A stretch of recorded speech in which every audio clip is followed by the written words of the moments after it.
Hey everybody, so this is the detailed user guide for the Half-Life 1 practice kit.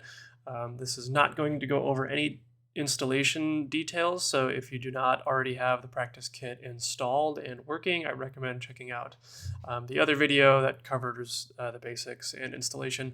The purpose of this video is to help you get the most out of the practice kit and kind of give some context to the decisions that I made with structure and that sort of thing, so that you can use the kit as it best suits you. So to start us off, just to go over the basics, again, these are kind of covered in the previous video, but I'm going to kind of expand on some stuff here. So the kit is comprised of three components. There are the config files, the save files, and the binds within the config files. Kind of the three ways to split this up. The binds execute the configs draw the timing triggers, and load the appropriate save for whatever section you're trying to practice. The configs are also responsible for updating the binds themselves, so that you can navigate from, if you go from AM to UC, you can hit a button and then go forward to Office Complex rather than being stuck in that section. When you are navigating between those maps, sections, or chapters, you will see a message printed on screen, and it'll follow this format here, where it will tell you, hey, we loaded the config and we loaded the chapter, the map number, and the section number.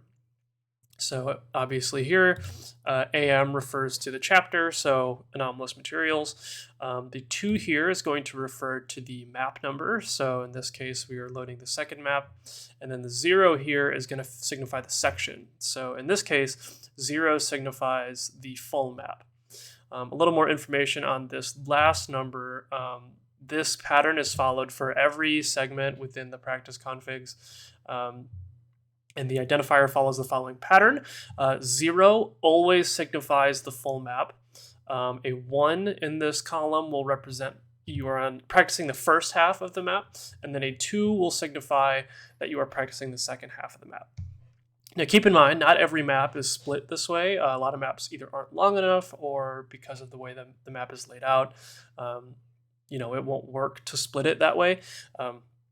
But for any map that is in fact split into sections, they will follow this convention. So you'll always load 0 first, and then 1, and then 2, to go from full map to first half to second half. To give you another idea as to how this works, we're going to take a look at the config files themselves. I think this is important if you would like to be able to edit them, or at least just look through them and kind of know what each one is doing. So every config is structured the exact same, just with the relevant pieces of information substituted out. And they follow a specific sequence of events for every section, right? So this top section is going to load C1AO just so that we have somewhere in game space to draw the triggers. The map is kind of irrelevant here. After we load map C1AO, we're then going to actually clear and draw the triggers. So we're going to clear any triggers that we may have drawn in a previous section. That way we don't have any weird overlaps. And then using this BXT triggers add and BXT triggers set commands, we're actually going to draw a trigger and then tie 2 commands to it. So we're tying the reset and start command to the first trigger, and then the stop command to the second trigger. Then we just turn the HUD on so that we can guarantee that you're going to see your timer. Then we need to wait a few frames before loading the actual relevant save here. I'm not sure why you need to wait a few frames, but while I was setting this up, I needed to add some waits, and then it worked. So we'll load the save, and then once we load our save, we just update our map navigation aliases. And we're going to talk a little bit more about the map navigation aliases and binds a little bit later, but to just give you a general sense as to how these work. We have 6 total aliases for navigation: a forward map, back map, forward chapter, back chapter, and forward section, back section. And they do exactly what it sounds like. Each alias will either take you forward in terms of map, chapter, or section, or backward in terms of map, chapter, or section. And these are all mapped to their own keys that, again, we're going to cover later.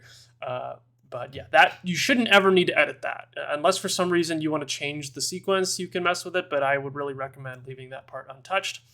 And then finally, what we're going to do is just wait a bunch of frames, 40 specifically, and then we're going to print something to the game screen just to inform the player about what exactly they're loaded into, right? What section they're practicing. So in this case, it says practice config loaded LC60, meaning, hey, you loaded this section from Lambda core, you're in the 6th map, and it's the full map section, so you're not running the first or second half of the map. So in the event that you want to edit the config, I wanted to give you guys a general sense on how to do that. So to make adjustments to the save, which I think is probably going to be what you're going to want to do the most. I mean, I'm not perfect with placing triggers, but I think the save is kind of where resource management and positioning can make a difference. So if my saves don't line up with the way you route the game or whatever, this is how you can make those adjustments. So to change the save on a specific map, in this case, we'll use the 6th map of Lambda core as an example. You would navigate to that map or segment, and then overwrite the existing save using save, chapter abbreviation, chapter number, or map number, and start for the section 0 and 1. So that's for the full map section and the first half map section. Those two sections will always share a save. Or save chapter abbreviation number half for the second section. So that's kind of a mouthful. I'll try to summarize as briefly as I can. But essentially, sections 0 and 1 on a given map are full map and first half of the map, respectively. So it makes sense for those two to share a start of the map save, right? So if we look at the config on the right here, load LC6 start tells you that you're loading the save for the start of map LC6, right? And again, if we're running either the full map or the first half of the map, it's important that those share a save because you're going to want to start those sections from the start of the map. If this were LC6.2, meaning the second half of the map, then instead of loading LC6 start, we would load LC6 half, meaning the halfway point of the map. Now, the half doesn't always line up with the immediate half, of course. I try to line it up with specific tricks or bottlenecks on a given map. But yeah, you'll see it here. So that's the easiest way in my mind, because all you have to do is load LC6, for example, and then if you want to change the save there, you just go into console and type save LC6 start, and now you've replaced the start save for LC6 and LC6.1. Same thing with half. If you wanted to change just the half save, you could go in and say save LC6 half, and now when you load that second section of map 6 on Lambda core, you would be using your save instead of the one I provided. The alternative to this is to create a save of any type with any name, and then go into the config and change the load here that's highlighted. Change that command to instead load the name of the save that you created. So you don't have to follow my naming convention. You can name it whatever you want, but you would have to edit the config file to point to that name. It's a little bit more laborious, but maybe you already have a save for this section that you want to use without having to go and set one up, so you could just change it directly in that config file. And again, this important note here at the bottom is just describing what I was talking about earlier, where to help you understand what the naming convention is for these saves. So you have chapter number start or chapter number half. Again, where chap is the chapter abbreviation, so AM or ST or QE. The pound sign is the map number, so starting at 1 and then going up to, I think 13 is the highest for Blast Pit. And then the real important bit of it is the end number, I think might be the more confusing part. So the end number, and we'll talk about this example at the bottom here. The end number represents those sections, right?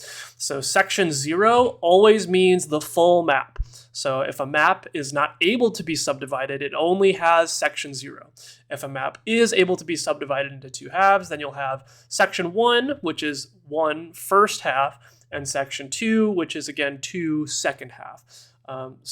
It's a little bit confusing at first, but I think as you get familiar with the tool and use it a little bit, it'll start to click. But yeah, so that's how it's split up, and everything follows those naming conventions. The saves are always mapped half to the 2 and start to 0 and 1. That is consistent across the board. So if you, for example, execute the config for, again, LC6, you don't even have to enter the config file to adjust the save. You can say, I'm in LC6, I want to change this map start save, so all I need to do is in console type save LC6 start, and then you have already overridden that save, and you don't have to even touch the config file.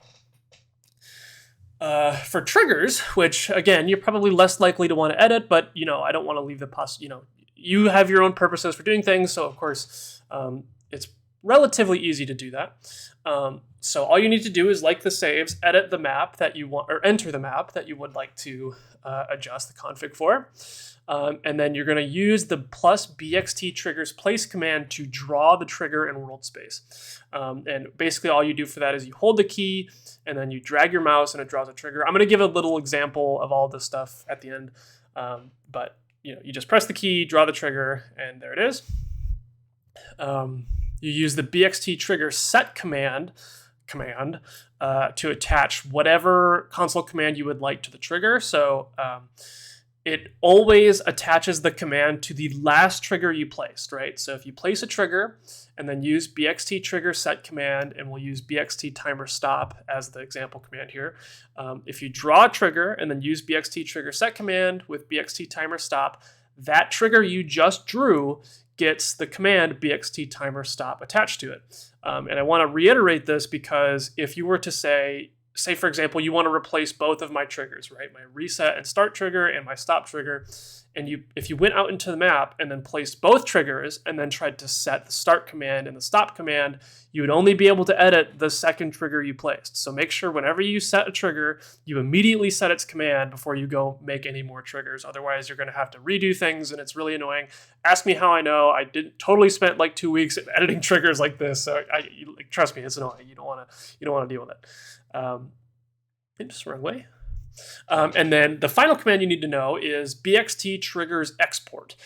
So if you just type bxt triggers export in console, you're going to get prompted for a parameter there, right? So you either need to tell it to export the triggers as a CMD or a script, CMD meaning console command. I didn't find success with the console command approach. I tried it and it didn't seem like it worked. I could have just been doing it wrong. But the script export does work. That's how I built all these configs, is I placed these triggers manually and then exported them manually and wrote the configs manually. So it's a little bit of a pain, but you set your triggers, you set their commands, and then you export it. And then that's going to spit out everything you see here except for bxt triggers clear. So when you type that in console, you're going to get these bxt triggers add commands followed by some coordinates and then the set command. That's going to do exactly what it sounds like. It's going to add the trigger at those world space coordinates and then bind those commands to that trigger. And it does it in sequence. So this is the first trigger and it gets the first set of commands. This is the second trigger and it gets the second set of commands. So again, if you want to replace what I have there, you just need to replace it in this section on the config. Again, pretty straightforward, but you can do whatever you want with this, I guess. And if you also want to make your own configs entirely separate from what I've provided, you can follow this format as well and it'll work just fine. I also wanted to quickly explain the binds as well before we actually open the game and I do some demonstration stuff for you. So the binds here are all located in the practice.cfg file that is not within that practice CFGs folder, but again in like I don't want to call it your root directory for your game, but like that Valve WAN folder. So the important binds are navigation, right? And I tried to pick a set of keybinds that are probably not being used and are all next to each other. But if you're seeing this and you're like, hey, I use the bracket key for whatever reason, you can obviously change these in this config. But just a brief overview of what's going on here. Each of these binds is mapped to an alias, and that alias is actually defined in the map configs, not here in the practice config file, right? So you see forward section, back section, forward map, back map, forward chapter, back chapter. They all do exactly what they described here. I put some examples of what's going on the left, but you should be able to hopefully intuit what exactly these binds are doing. But to see what these aliases look like, we can go back here and you can see here's alias forward map, and it's executing the practice config for Zen 1 because the next map after LC6 is the first map of Zen, right? Or the only map of Zen. Yeah, those are the binds. Really, the only thing you should need to mess with here is just what key specifically things are on. Outside of those binds, there are some optional stuff here. So there's BX or bind.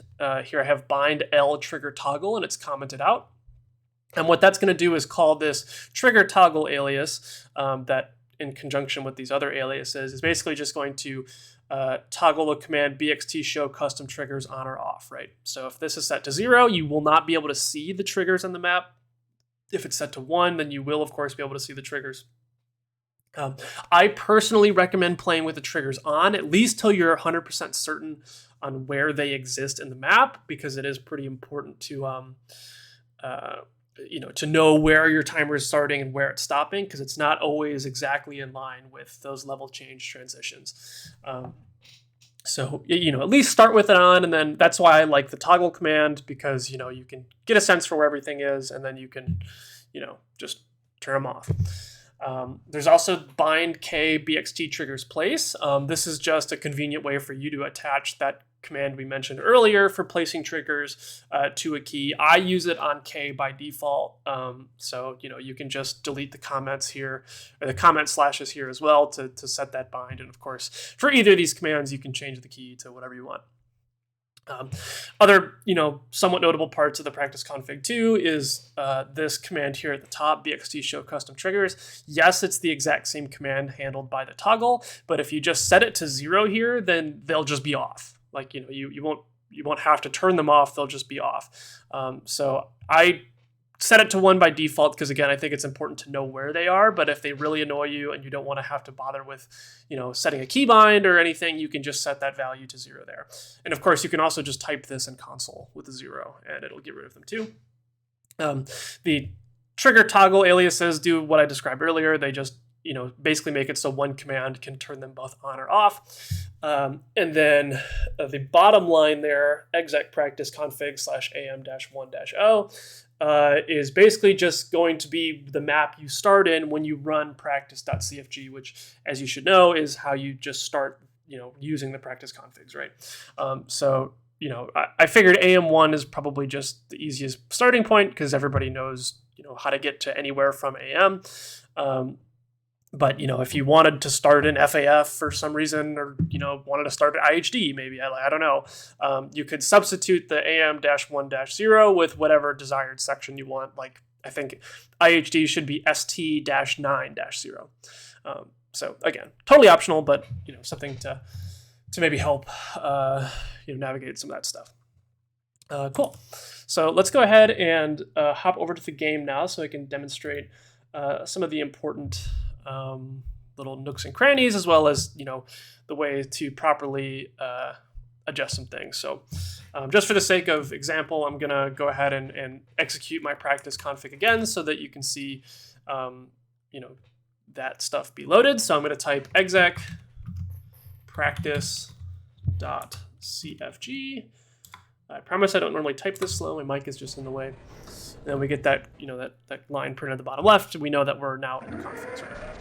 So on the right side of the screen, you can see my no board. Hopefully that will help you understand how we're navigating between stuff. So one of the first things I wanted to demonstrate for you are sections where the save is not directly in front of where you're going to be starting your practice, right? So like the save point is kind of far back and removed from the map that you're practicing. So we're going to go ahead and jump all the way to on a rail. There's PU and on a rail. And then we're going to move to, I think it's on a rail 4 and 5. So you'll see here it prints out, it says do oboe, then make your own manual save. That's because the map that we're currently in is obviously not the map we want to practice, right? So if we were to go back to on a rail 3 and play this section, there's our trigger. This is the map with the forward oboe from the box, right? So we go up here, and here's where we just were. Our timer is running, so if we were to finish the map, if we finish the map, here's our end timer, right? That's great, but you know, this current map, we want to preserve that speed as we head into, you know, this map. We want to keep that speed from the oboe. So for the previous section, or for this section, right, for map 4, we want to start with the oboe and then make a save so that we can, you know, keep that speed.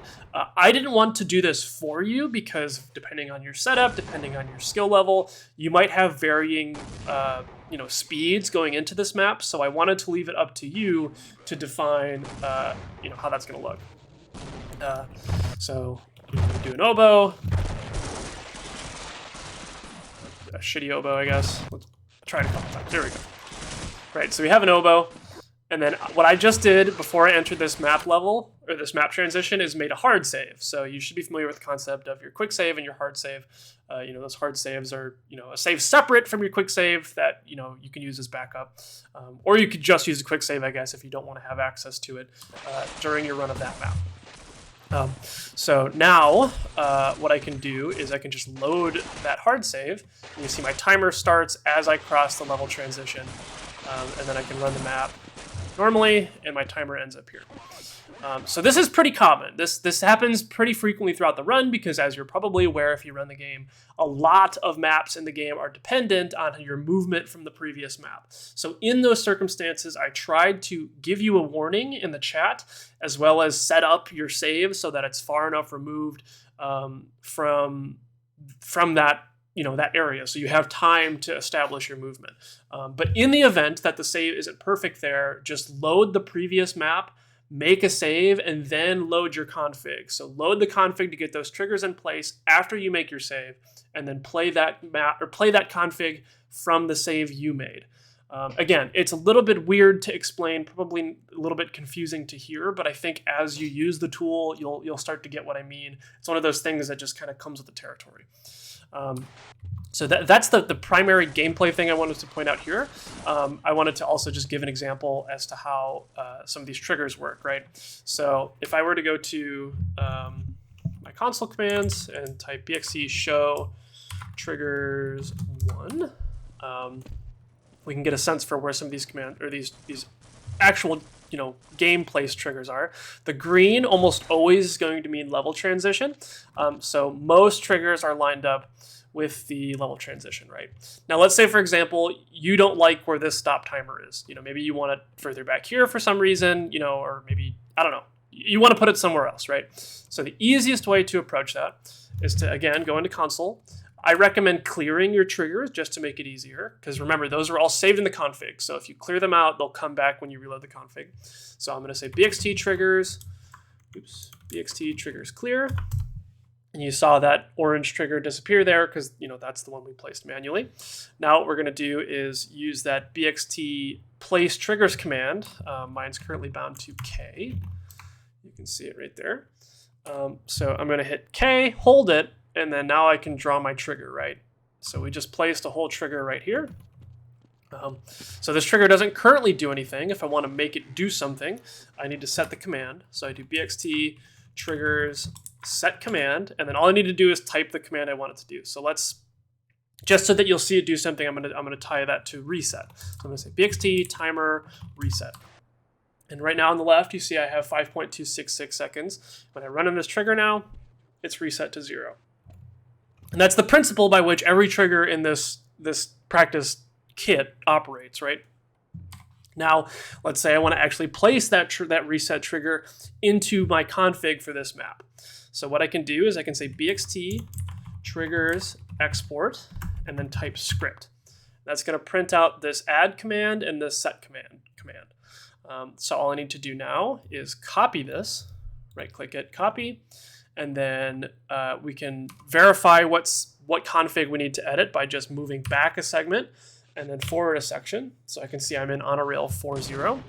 And then I can tab out, go to my Half-Life install, go to Valve 1, go to practice configs, find on a rail 4.0, and then replace that second trigger, or replace the stop trigger, which is the one that we wanted to change, with our new one. Now, I don't know if this is a universal issue. This is something I've noticed. Occasionally, when you copy things out of the console in the game and paste them into the CFG file, it'll cut off the last couple characters. So in this case, it cut off the T and the quotation mark. So I'm just going to add those back there. Now, you would probably delete this, right? You would delete this trigger and replace it with stop, or replace stop with the one that you made. I'm not going to do that just because I don't want to actually get rid of that trigger, but you could just delete it here, and now you have your trigger there instead. But I want to keep my I guess I accidentally did delete it. Whatever, that's fine. I obviously can replace that. So I'm just going to put this as stop now then, since I accidentally got rid of the one I wanted to keep. And then what we'll do is we'll reload our config one more time so that the triggers update. So right now we're on 3.2. We go to 4.0, and then we do the same thing. Oops. And we saw our timer start. And then here's that new trigger we placed, right? Remember, here's the level change, and here's the one we added. So yeah, that's how you can easily edit those triggers. And then also, just for the sake of example, I'll show you how to edit those saves as well. So let's do two things. We're going to save one as test1, just so that you can see how we replace it. And then the other thing that I'm going to do is I'm going to replace my save for On Rail 4. Now, before I do that, I'm just going to back up my existing save, because again, I don't necessarily want to actually get rid of On Rail 4. So I find On Rail 4 start, and I'm just going to copy it and paste it here so that it's backed up, and then go back to console, and we're going to start by typing save OAR4 start. And now if I hit back, we're on Rail 3.2, hit forward, on Rail 4.0, and we loaded that save we overrode. Overwrite? I don't know. And now just to, again, show the example of using an entirely different save, we're going to go back to that onrail4.cfg, find that load command here in the middle, and we're going to replace this with test1. Just like that. And give OBS a second to catch up. Then we'll go 3.2. Oh, I guess maybe I should have made them in different spots. Let's do this. Test1. There we go. So now, if I go back, go forward, that's where we end up.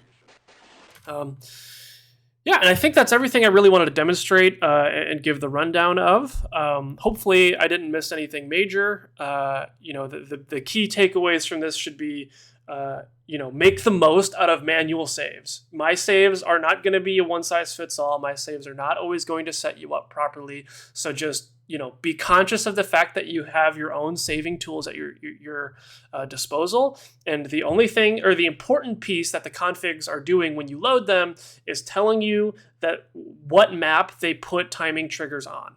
So, if you execute on a rail 4, then you have timing triggers in the fourth map of on a rail, and then you can load from whatever save you want. And then practice it from however, maybe you want to practice that map all the way from the back and power up or something. Like you can do that. Those triggers will not move.